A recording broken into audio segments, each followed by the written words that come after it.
you're in London, one way of getting to the centre is to go to the Houses of Parliament. And here, almost at the foot of Big Ben, you can catch a number 35 tram, which will take you over the River Thames, across Westminster Bridge, and into South London.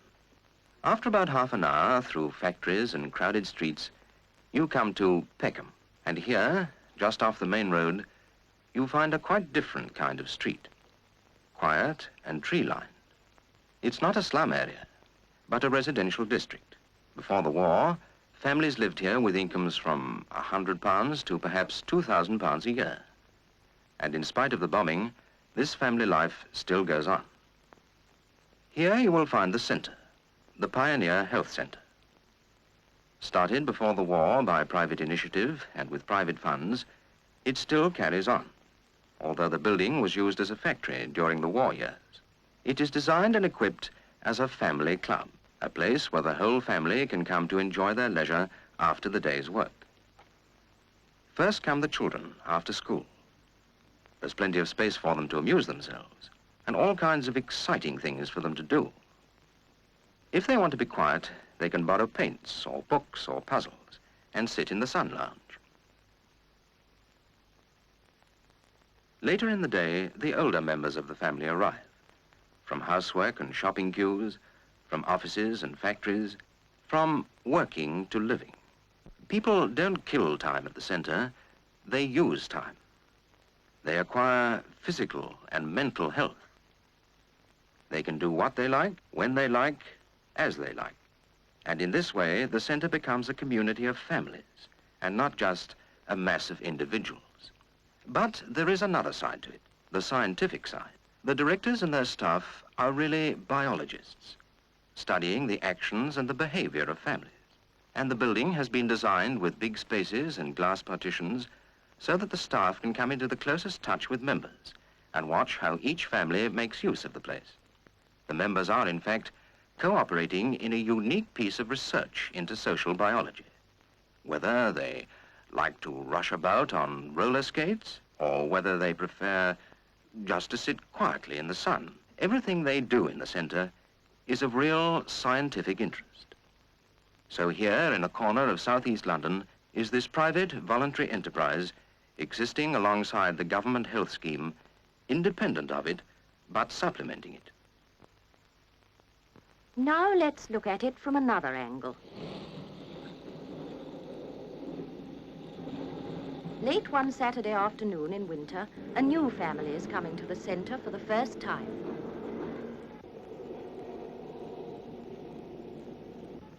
They're the Joneses.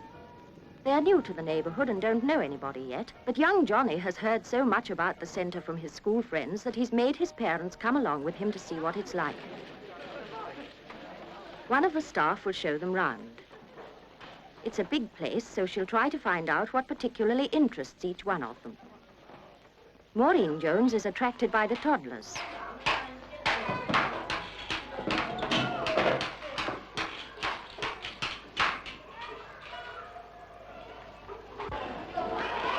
Johnny wants to see the gym.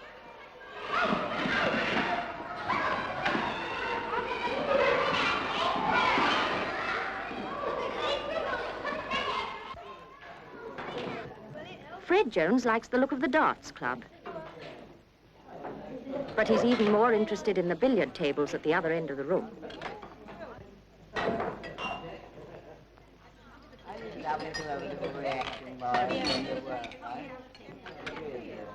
And they all like the cafeteria.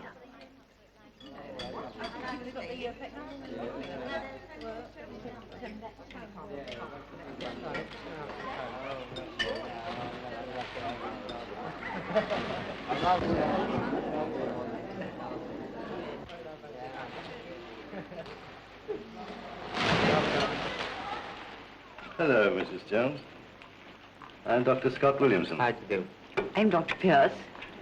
Well, you've been round and had a look at it. What do you think of it? Fine. Good. We always like to meet our member families when they join because we like to tell them what we're trying to do. And what we are trying to do is to study health. Find out what health is. And strangely enough, this is the first time that's ever been tackled. So when you walk round your family club, you're really There's looking so at the much to scientific take in on a problem. first visit. The newcomers have to go back home and think it all over. What was the lady doctor's name, Fred? You mean Dr. Pierce? Yes. I was thinking about some of the things she said. That's why you join as a family, not as individuals. You see, we've already discovered that health isn't just a matter of having nothing wrong with you. It has to do with vitality and the full growth and development of the family as a whole. So, if, for instance, you were going to have another baby, we should like to keep in the closest touch with you so that you could get easily all the knowledge you need to give the child its fullest inheritance of health. Fred, I wonder... Mummy, what on earth are you doing up? Can you swim, Mummy? Yes, I used to, dear, but not for a long time. I'm going to learn when I join that place. Would you teach me, Daddy? Hold on, young man. We haven't joined yet. Anyway, you should have been asleep an hour ago. Go on, off you go. Good night, Dad. Good night, Dad.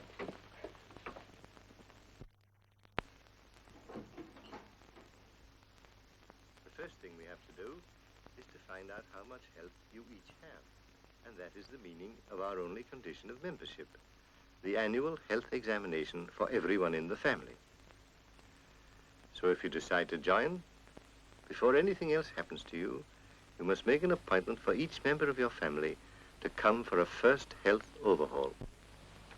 In this examination, the scientists are looking for what's right, because that's something positive on which to build.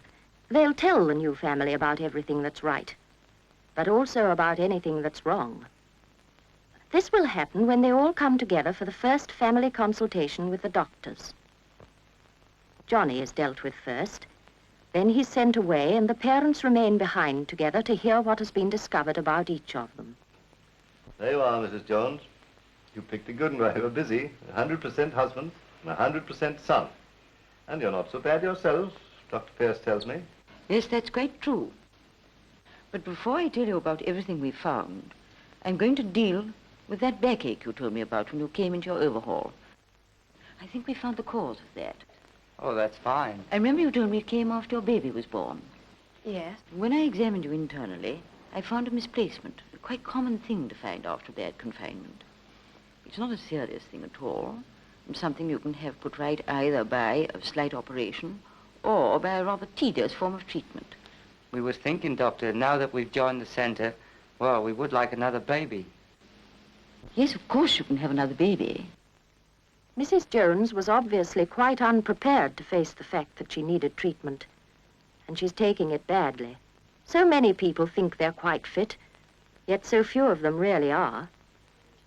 The center's records show that out of every 20 adult women, only one is absolutely fit and normal, and Mrs. Jones is one of the other 19. She has been told that what's wrong with her isn't serious, but the sudden shock has raised a conflict in her mind. She doesn't know whether to believe the doctors or not. This kind of thing does happen sometimes, but it would be fatal to interfere. We just have to wait and see what happens. And we were able to do that with Mrs. Jones because she did go on coming to the center, simply to keep an eye on Johnny. Mummy, Yes. please may I have some paint out? What, in those clothes? Fred Jones settled down from the first, and he began to find the friends he needed so badly. He used to play darts a good deal, but his best game was snooker. Congratulations, a very nice game. Thank you. You've had it, Joe. But young Johnny was a problem, for he was obviously far too much of a mother's boy. Again, we never interfere in a case like that. We just waited and left it to Johnny himself.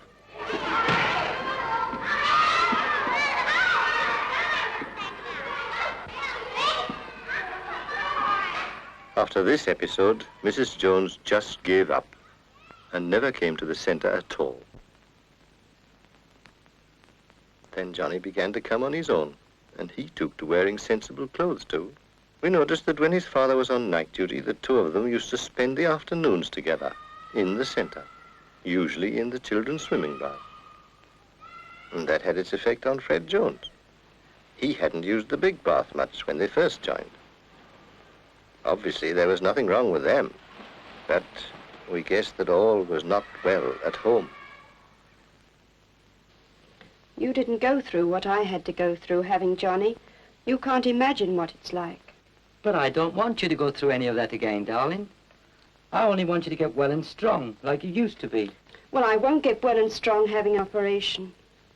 Mother knows people who've had about 13 and they aren't any better. But Dr. Pierce said I that... don't care what Dr. Pierce said.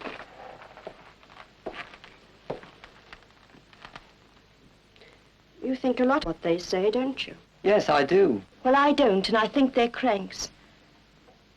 I'll go to Mum's doctor at Kingston if you want me to. But I'm not going to that place anymore. Look, darling. Oh, be careful. Don't worry about that. Let's go out tonight. Let's go to a dance. But you've always said you can't dance. I know I have. But you used to like dancing, didn't you? Yes, I did. And I'm certain you could teach me. Anyway, I'd have a try. But why tonight? There's a dance at the centre tonight. Oh, can't you stop talking about the centre for 2 minutes? It's centre, centre, centre all day long. And Johnny's as bad as you are. Can't you see how I hate the place? Oh, you go to your beastly dance. Go on. Can you leave me alone, for goodness sake?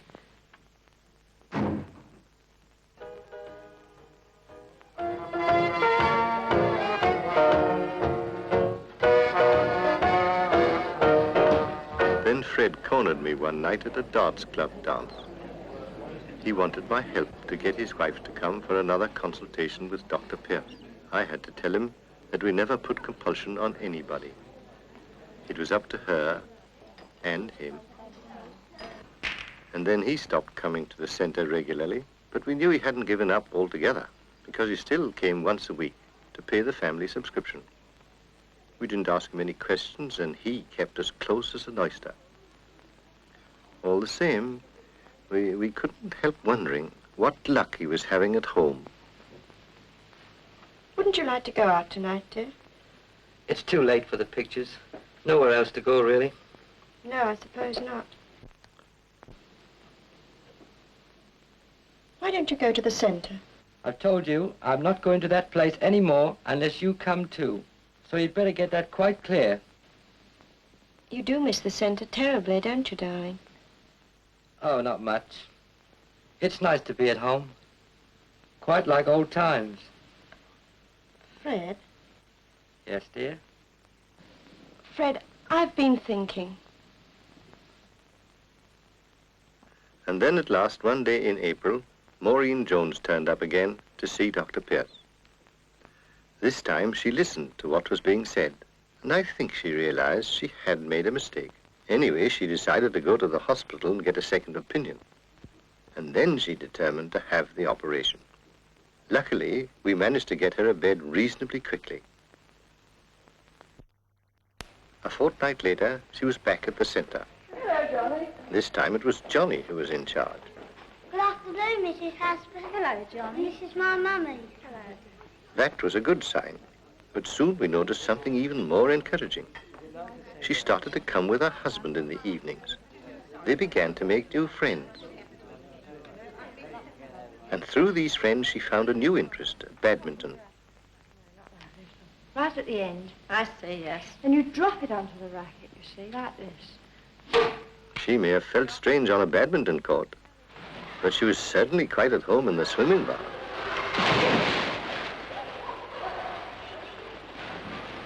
As for that husband of hers, he was the man who told me he didn't like dancing. Ron Fryer, our pianist, has written another dance number, a waltz this time. I hope you'll like it. So come along, let's see everybody on the floor now for the centre waltz.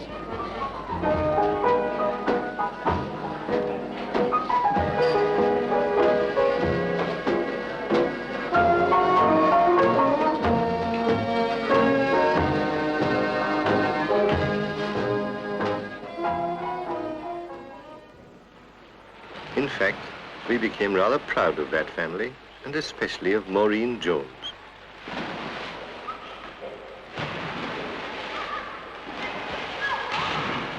Her record card was now a most satisfactory picture of her progress, from something wrong to nothing wrong. Then at the end of November, a Further examination confirmed that she was going to have another baby. This is a time when both parents need all the information that the scientists can give, and they grow more and more eager to make use of it. So parental consultations are arranged from time to time to meet their needs as they may arise. The wife, concerned with the practical problems of the coming baby, finds her way up to the infant's nursery. There she meets the sister in charge, who shows her patterns. She becomes interested in maternity clothes than the layette. Small babies need much less fussing than many people think. And here, even those mothers who already have children can find out for themselves that a small baby doesn't need to be tied down to its mother the whole time. For the mother, pregnancy is a time when she becomes even more deeply involved in the life of the centre, often finding new outlets for her growing strength and vitality. Maureen Jones kept in wonderful trim. Hey, come on. Every fortnight she came to the laboratory where we could test her fitness, and to consultations where she could hear the story of what was going on as the baby grew. Meanwhile, Johnny was completely weaned from his mother's apron strings, and nobody was more pleased about that than Maureen herself. Passing months brought her increasing serenity and happiness. Her husband shared all this with her, and their companionship became closer than ever. Let us dance the center waltz together. Always smile and never mind the rain. January, June, we can hum this little tune. Let us dance this At the centre, an expectant mother inevitably meets other mothers, and she can share their ideas and experience. Such personal contacts reinforce the facts she gathers from the staff, facts about clothes, feeding, and the general management of her child. And always, as the life of the family develops, their social contacts widen, their circle of friends expands, they grow more and more deeply into the life of the community. Mothers with very young children can bring them to the centre and leave them for an hour or two in a night nursery on special occasions, such as a dance or a concert. She'll be coming round the mountain when she goes. She'll be coming round the mountain when she goes. She'll be coming round the mountain, coming round the mountain, coming round the mountain when she goes. All together, singing aye, aye, yippee, yippee, aye. Singing aye, aye, yippee, yippee, aye. Singing aye, aye, yippee, aye, aye, yippee, aye, aye, yippee, yippee, aye.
How's Maureen, Fred? Have you been in to see her yet? Yes, I saw her this morning for a little while. She was fine. Good. And the baby? She's wonderful, too. What are you going to call her? We're going to call her Daphne. Yes, to both of them, Fred. All the best. Cheers. Cheers. Cheers! Maureen and Daphne.